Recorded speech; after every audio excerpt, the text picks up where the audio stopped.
Good morning, good morning, good morning. And today we're going to be covering a topic, the cash builder, winning the cash flow game. Business is a game, and it's a game of cash flow. So this week we're going to be covering that particular topic, essential for any business owner to know. Even if you're not a finance kind of person, there's some real important fundamentals that if you want to win the game of business, you really need to master. Now, last week, I covered how to create an endless stream of cash flow. If you haven't seen that video, I do recommend you hop onto my YouTube channel and go and have a look at, at that video first. This is about existing cash flow. So if you already have cash flow, how do you maximize the flow of cash in your business? Right, so cash flow, let's talk a little bit about what it is, right? So cash flow is basically, in the simplest form, the net amount of cash and cash equivalents being transferred in and out of a company. That's from Investopedia's definition. In short, it's this. Think about that bucket at the bottom of cash going into your bank account. But think of this almost as the net amount of cash. And the net amount of cash is all the cash coming in from everybody that you're invoicing, and potentially also any loans that you're putting into your business, minus all the expenses that you are paying out. So your overheads, all your costs that go into the cost of the goods sold, all of those expenses, everything that you're paying out. And the net effect of that should be that you have a remaining leftover of cash. It's all about growing that leftover amount and filling that bucket for you. So here's a quote by Vern Harnish. You can get by without decent people, decent strategy, and decent execution, but not a day without cash. If you run out of cash, it's game over. I love this quote. It's so pertinent. So cash flow from an entrepreneur's perspective, you're playing a game called the cash flow game. So how do you win the game of business? You try and get the highest score, like you do in most, in most sports, in most games. So what's the score made of in your business? How do you keep score of how you're doing? Well, your cash flow is the thing that will show you how well you're doing. So the key is to know your score, know it at all times, and to learn to love your numbers. Yeah, a lot of people or entrepreneurs may feel, I'm sales orientated, numbers, finance, they're not my game, but it's important to know the score, right? So you don't need to be a finance whiz to really understand what the score of the game is. So learn to love your numbers.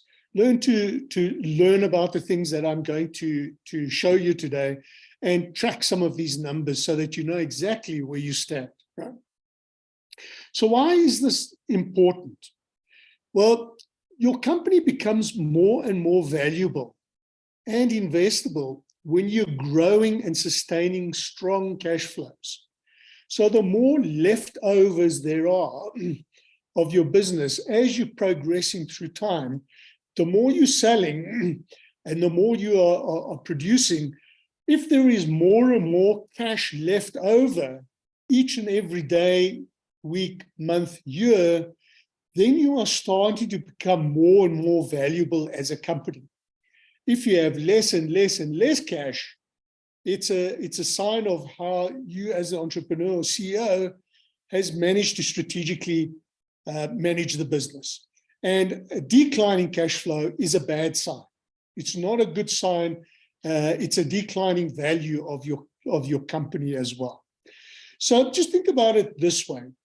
If you had 100 Rand to invest and you were going to invest it in one of two companies, which would you choose?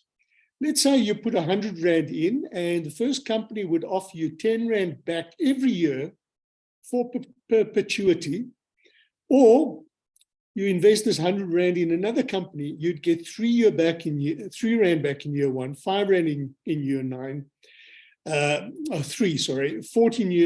rand in year 4, 20 rand in year 5, and so on. In other words, a steadily increasing amount of money that you are getting back. Of course, most people would choose number 2. Why? Because this company is able to generate more and more cash flow from its operations to pay me back the money that I've invested. So that is a far more lucrative opportunity than the first one. Right? So here's an old saying that you may know, but it's so very, very pertinent. It's an old saying, but even today, in the modern day, it is still very much valid. Sales is vanity, profit is sanity, and cash is king. It's all about the cash flow, right? So sales is the turnover, right, or the revenue, as it's say in US terms. Profit is the sanity. So profit is the leftover. So we always say it's not about the turnover that you're making, it's about the leftover that's important. But even then, leftover helps to grow the cash, but cash is king. And I'll show you the difference between profit and cash in a minute. Right? So just start off with the idea of thinking it's not about your sales, it's not about the turnover or the revenue. It's about the leftover, the profit that's left after all of your costs have been deducted in your operations. That's what you want to work on growing over a period of time. Okay. Now, here's the trick to this. If you're running and managing a business, you want to build a score, right? You want to win the game. You want to get the highest possible score. In other words, the best possible kind of cash. So how do you do that? Well, there's a secret to this, right? There are 7 drivers of cash flow. And knowing what these 7 drivers are will allow you to start making changes systematically to each of those 7 drivers, which will start to have a positive impact on your cash flow. What are those 7 drivers? Well, the first one is your pricing. The amount that you charge your clients has a big effect on your cash flow. In fact, if you increase your price by, let's say, 10%, that 10% goes straight down to your profit line, right? Why? Because you don't need to take off cost of goods sold and overhead costs, because those have been fixed anyway. They've been covered in the original pricing. So anything extra that you add onto your pricing usually goes straight down to your bottom line. So it's a big driver of your cash flow. The amount that you sell, the sales volume, is the second driver. So obviously, if you have continuous growth in sales, you would be getting more revenue into the company. So that would be one of the drivers of your cash flow. The third thing is the cost of the goods sold. So cost of the goods sold are those costs that go directly into the manufacture or the delivery of those goods, right?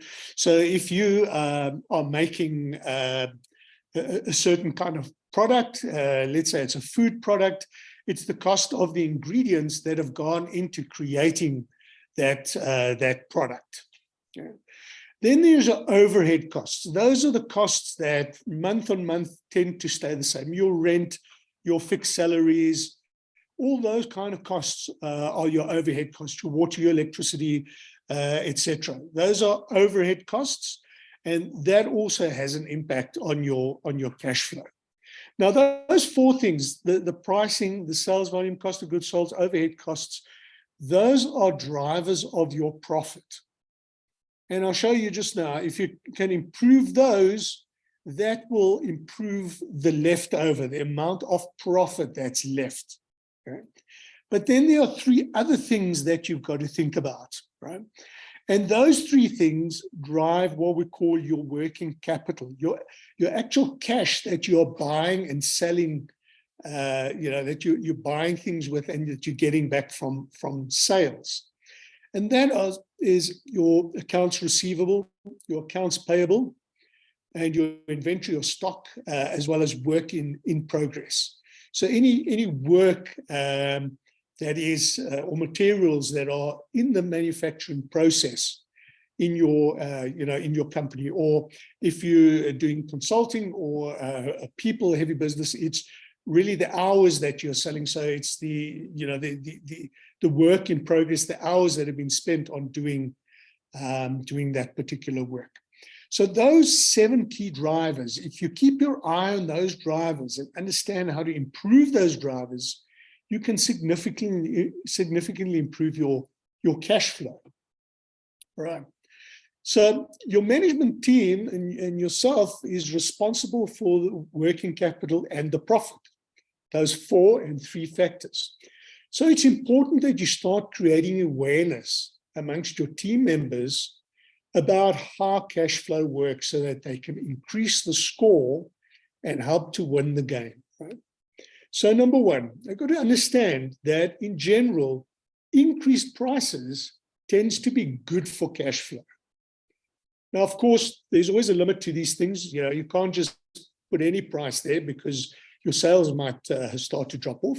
But let's say you are able to add 10% to your pricing.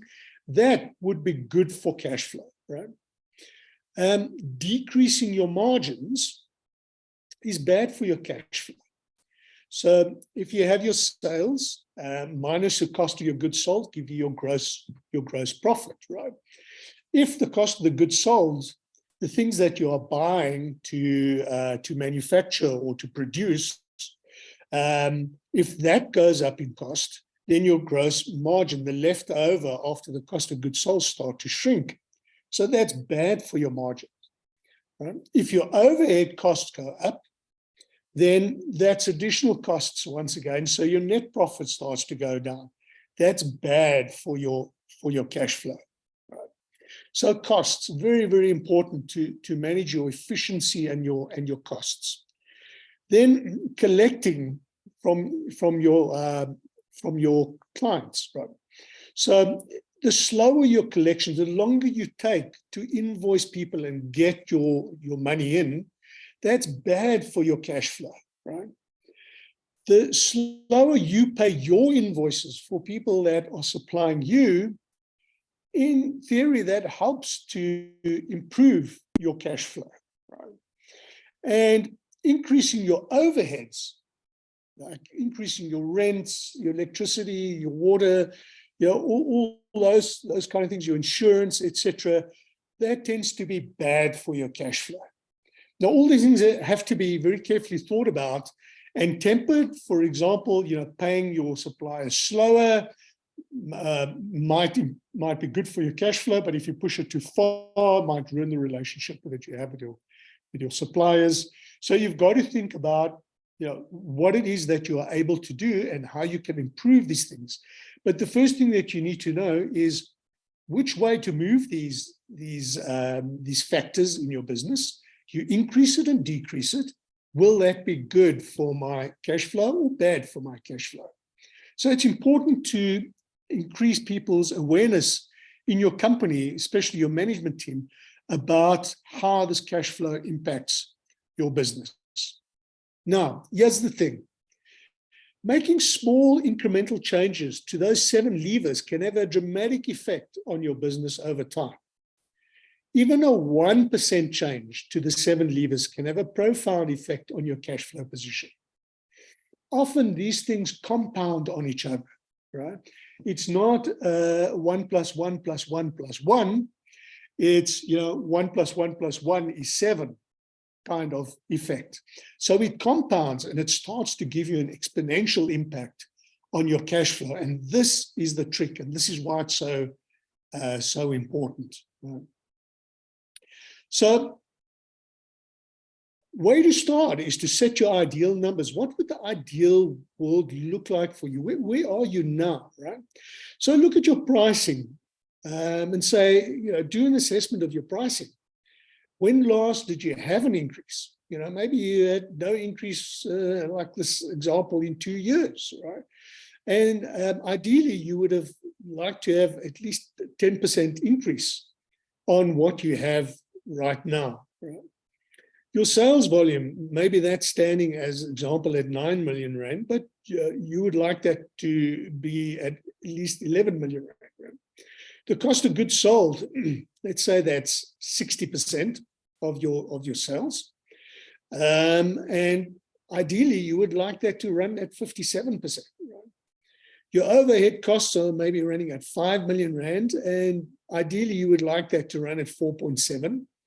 The accounts payable, it's taking 15 days. You're paying your suppliers within 15 days. But most in the industry pay 30 days. So perhaps that would be a better opportunity, unless paying in 15 days gives you some other strategic advantage. Right? So average days in inventory. So perhaps you have your goods 60 days on average in inventory. In other words, on average, it takes 60 days to sell a product, to move it off the shelf, or to produce. And then your accounts receivable, maybe you're only collecting in 90 days, but the ideal would be to collect that money in 30 days. And if you do that calculation, you would be able to see a significant change in your, in your cash flow. So the idea is each month come up with actionable ideas for 1 or 2 of the 7 levers to improve maybe just by 1% or more. So you start with identifying those gaps, and then how much can I close that gap by? I might not be able to close it in one go, right? But what if we work systematically, quarter by quarter, every quarter, we just pick 1 or 2 of these, and we generate some ideas, and then we try and make small incremental improvements systematically, time after time. So examples, pricing, there's been no increase in 2 years.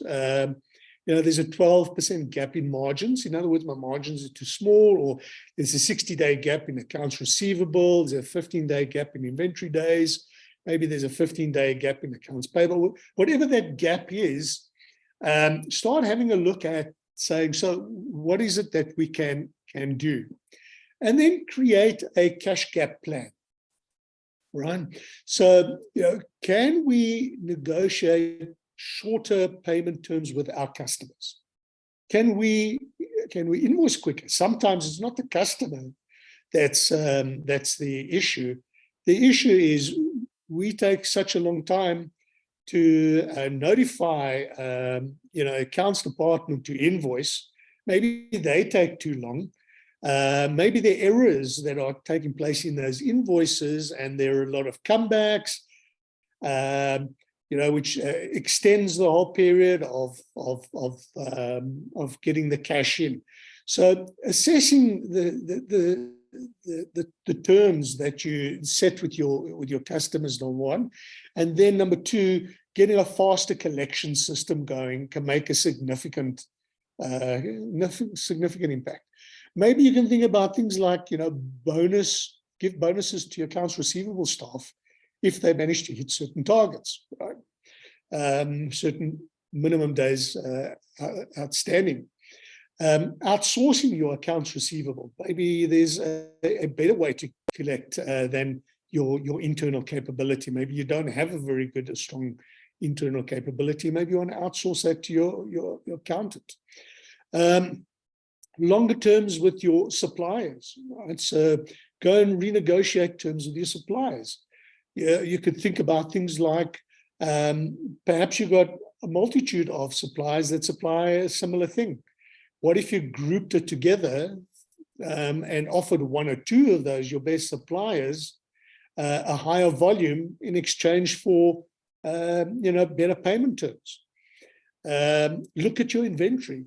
Do you need all of that inventory? How can you cut that inventory?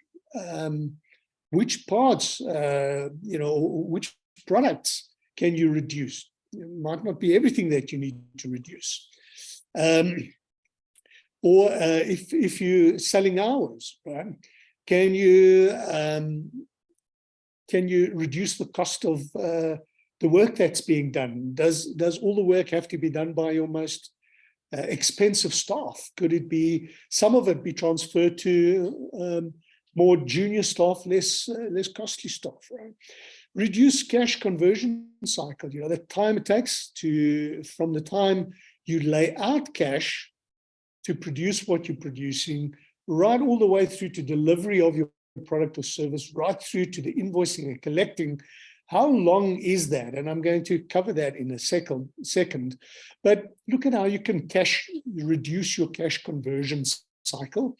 And then number 8, improve your profitability, right? So look at your pricing. Which prices can you increase? Can you do it for certain products? By how much? Or for certain clients? By how much? Right? Can you reduce your costs? Yeah?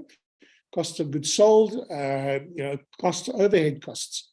How can you improve your profitability? Just 1% gains, can make a big difference. Now, working capital, right, is important. That's the amount of cash that you've got flowing through your business. So let me try and explain this concept and explain to you why this is so critically important, especially if you're going to be growing. If you're a fast-growing company, you're really got to understand this.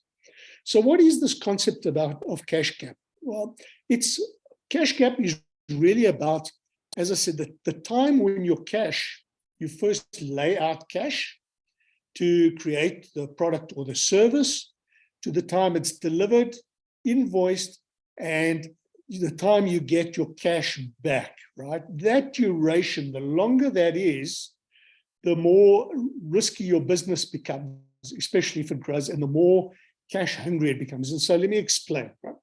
So yeah, let's say at day 0, you've ordered stock or inventory, right?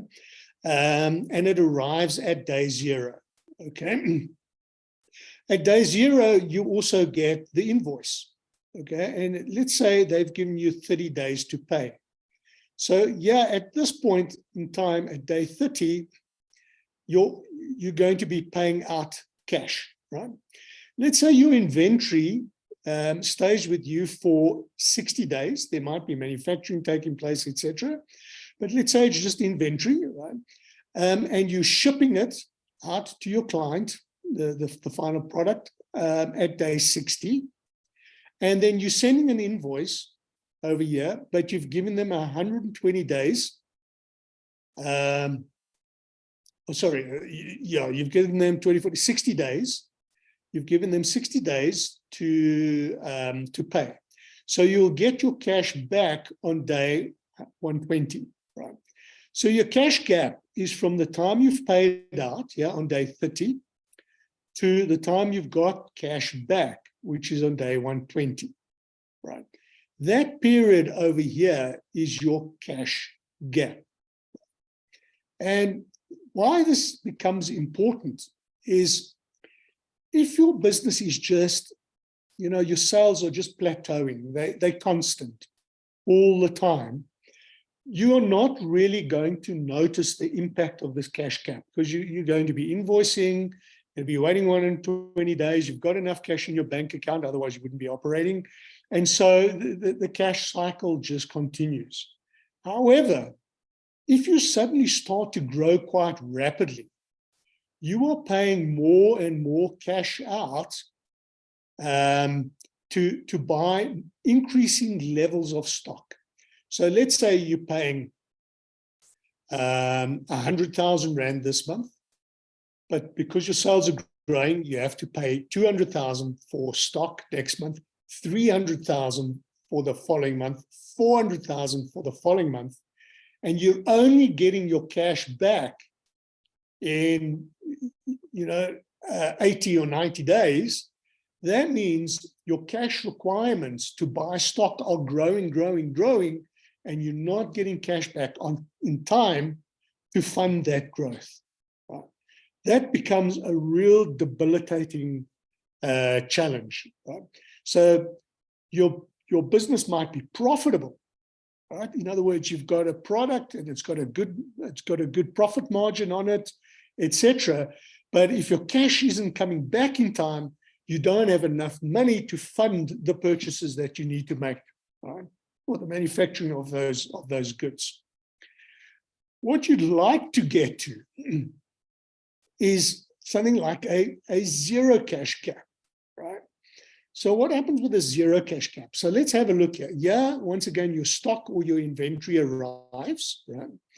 And you've got, let's say, 60 days to pay in this example, right?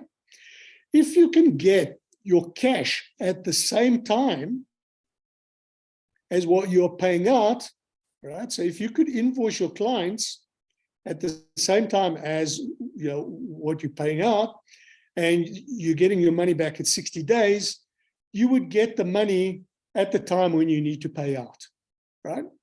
So your cash received and your cash paid would be at the same time, which means you would have a zero cash gap. There would be no need really to fund your business. There'd be no shortage as you grow, right? An even better model is where you have a negative cash back, right? In other words, you receive your cash right up front. People pay you up front, okay? You only then order the inventory that you need or the stock that you need, right? You're only due to pay in 60 days and you're paying your cash out 60 days later, right? So cash received is upfront and cash payable is later. So think about this if you're a growing business. Your cash received, as you're getting orders, you're being paid cash upfront. Let's say you're growing 10, 20, 30, 40, 50, right?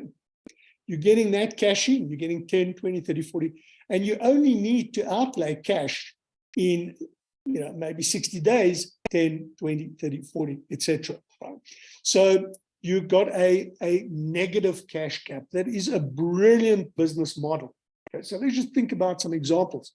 One of the famous examples, companies that did this was Dell Computers. And the way that Dell did this was you could purchase your computer online. You could select a certain combination of computer that you want. You then paid cash upfront, and it would be delivered to you within a certain period of time. Dell got the cash upfront and only then needed to outlay the cash for the parts, manufacturing, etc., and delivery, right? So they had a negative cash gap, which helped them to grow their company without the need for funding, right? If you look at the opposite side of things, like a motor manufacturer, somebody that does something like that, they've got to buy all the inventory and the stock that they need to purchase to manufacture the vehicles. They then create those vehicles, ship those vehicles, put them on dealer floors. All of that, has cost a lot of money. And only then, once they sell the vehicle and the bank then makes those payments, do they, does the cash start to flow back, right? Or once the dealer starts to get money for the stock that they're purchasing from the manufacturer, only then does cash flow back, right? So think about your business model, understand your cash gap, and then think about ways to start shortening it or maybe even changing it so that you become a negative cash gap model. That would be ideal, or aim towards at least a zero cash gap as far as you can. Right, so the cash gap effect, when your sales are constant, the effect of that cash gap is benign, right? But it'll show up violently when your sales grow rapidly, especially if you've got a positive cash gap, right? Then you're going to have serious funding issues that you're going to have to think about solving. Okay. Right, so to summarize this, cash flow is the result of growth and sound management. Right? So you've got to stand back, teach yourself the game, teach your team how to play the game of cash flow, and then play the cash game strategically. Right? Don't just let money come in and go out and so on. Know exactly how the game is played and try to improve all aspects of the game, because the cash flow grows exponentially when you make these small changes in all of these particular areas. Right. So if you've loved today's episode, I'd love to share. I'd love you to share it. Please like it, subscribe so you don't miss any future episodes. If you have any comments or want to get in touch, please get onto my website, vantagecoach.co.za, and book a call. Let's have a chat. And most importantly, keep changing the world for the better, because that's what entrepreneurs do. See you soon. See you on the next one. Bye now.